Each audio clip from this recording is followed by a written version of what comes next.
I need feminist literature because feminism is still a more offensive F word than fuck. Hi, my name's McKenna, and let's do some unloading on the patriarchy. So if this is your first video of mine and you're just kind of looking for some fun bookish content, I would suggest not starting with this video. Link some of my favorite videos that I've made so far down below, so you can watch those ones, and then when you're in a more mood to like bash the patriarchy with me, you can come back and watch this one.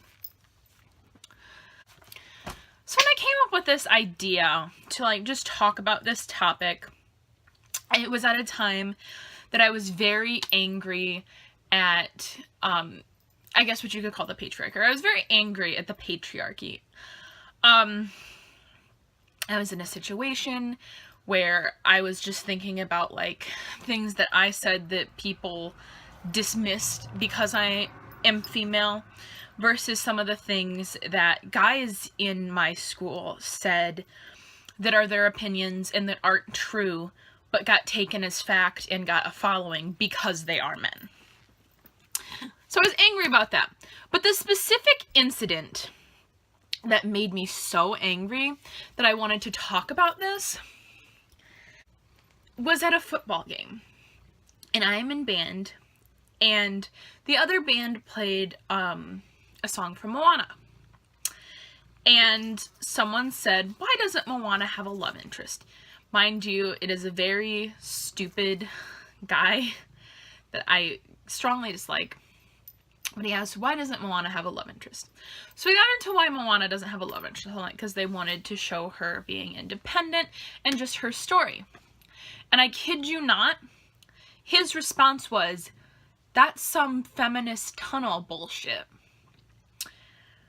I don't know what feminist tunnel bullshit really means.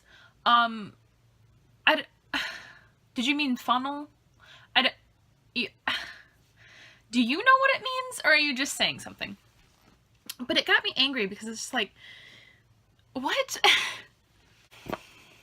But it confused me and angered me at the same time. Because, like, there's a very specific reason that Moana didn't have a love interest, and it was to show her own independent story and showing her as an independent and how she could do on her own. And all the Disney stories in the past that did have love interests were because the fairy tales and stories and fables that they were based off of, they had love interests. And I'm not here to rant to you about why Moana doesn't have a love interest, because that's not what this video is about. But just for any people that are like that guy, that are like, that's some feminist tunnel bullshit on why Moana doesn't have a love interest. So today I'm going to talk about feminism in young adult literature and why I need more feminism in young adult literature and in literature in general. And just get some anger out.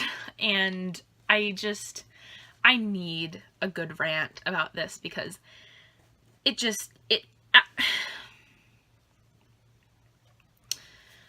I need a good rant about this. So the first book I want to mention in this is The Lady's Guide to Petticoats and Piracy, because it is one of the most recent books that I've finished, and I loved it. And I loved it really for the feminist aspect. Going into this story, it is about a white woman in the 1700s that wants to be a doctor. So you would just expect the feminism to be about her trying to get a position as a doctor, but there was so much more in, like, she traveled with a Muslim girl, so there was a lot about different race and feminism in contact with different races and ethnicities. And something that I really liked that even as a whole the feminist movement doesn't like talk about mainstream a lot is her best friend loves like putting on fancy dresses and makeup and everything, and the main character was persecuting her for it. And well, that's not what feminism is about. And her best friend was quick to tell her that and be like, why is me liking dresses make me less of a woman? than you that wants to be a doctor. It doesn't. So why do you act like it does? And that was something I wasn't expecting from it that I really enjoyed. The next book that I want to talk about is Moxie by Jennifer Murray 2. I read this book at the end of last year and I really enjoyed it, and I really related to it with the whole like small sexist school aspect. Like, not only does a lot of the funding go to the football team just out of default, but the men in the school make sexist comments that go by and just pass on, and like, it's okay for them to say this because there's no one telling them that it's not okay. And that's where the problem lies in it, is that no one is telling these men, like, that is not okay. And that's where the whole, like, movement with the zine, or zine, or however it's pronounced, that the main character creates, that's where that movement takes off. And I really enjoyed it for those aspects that I related to it specifically.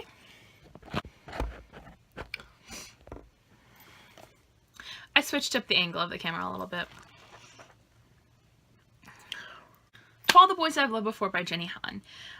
It's a very cutesy contemporary book. It didn't really deal with a lot of topics, even a lot in feminism, but it did have some feminism things, especially when Jean was going through the whole hot tub situation. But one thing that it did include that I really didn't like, and it was one of the main reasons, like, I didn't like the book, that I like the movie a little bit more, was that Margot was so bagged on for leaving Josh behind when she went off to college. And I felt like that was something that is one of those just, you have to stay with him because he's a man, what's he gonna do without you? And I know it wasn't meant to be that way and everything, but it just rubbed me the wrong way when I was reading it, and that's one of the reasons, obviously, that I didn't enjoy it as much. But I just wanted to put that in here because it was something under this umbrella topic that I wanted to talk about. Of Fire and Stars by Audrey Coulthurst. A book about two princesses falling in love with each other. Should be pretty, like, feminist, should be pretty progressive, and it is, but they are living in a kingdom and a world even that is oppressive to women, and yet it is not something that is dealt with at all. Yeah, it's said that, like, this is wrong, but no action is taken to make it right. And that's, like, looking back on when I read it, that's one of the issues that I did have with it. They are coming out with a second one, which I'm excited about. I want to see if maybe they do in that. But for now, I didn't like that they didn't do anything about the oppressive government, kingdom, world, whatever. In talking about this, there is going to be something said that it's the books you read. That's why you aren't getting enough feminism. And while I do accept some of the responsibility for not picking the most feminist books or not specifically going out of my way to only read books that include feminism, it's not only my fault. It is partly my fault for not picking up the ones that are feminist. It is partly authors' fault for not writing books with feminism more prominently featured. It is publishers' faults for not picking up books that include strong feminist themes, and it is reviewers' faults for not promoting books with feminist themes. It is a whole community, like a whole book community thing that we can improve on. It is not what I am reading. Because I do read quite a wide variety of things, and I have a lack of feminism in my literature that I do not like. And I know someone else is going to say, does that mean every book has to be feminist for you to be happy? And the answer is no, because I do understand why some books don't include it. Something like The Six of Crows duology by Leigh Bardugo, where there are female characters included and they are very empowered in it, but the plot does not solely revolve around them, and the government in which they live and the world in which they live is not oppressive to women. So I think that that one was one done well.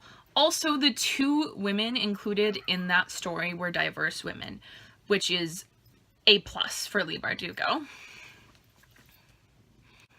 However, in a story like the Court of Thorns and Rose trilogy by Sarah J. Maas is where I have the issue, where they are blatantly in a world and government where women are oppressed, where it's an issue.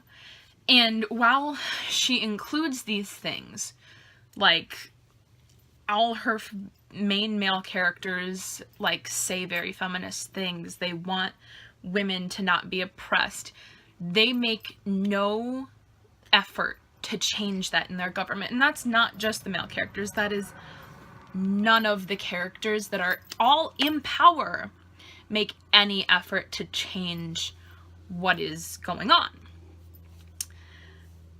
The Illyrian war camps where women are oppressed, they are trying just to get these leaders of the war camps to change their ways, when they could very easily change the leaders of the war camps to people that believe the same, that have the same beliefs that they do, and they would get results. But that's not what they're doing.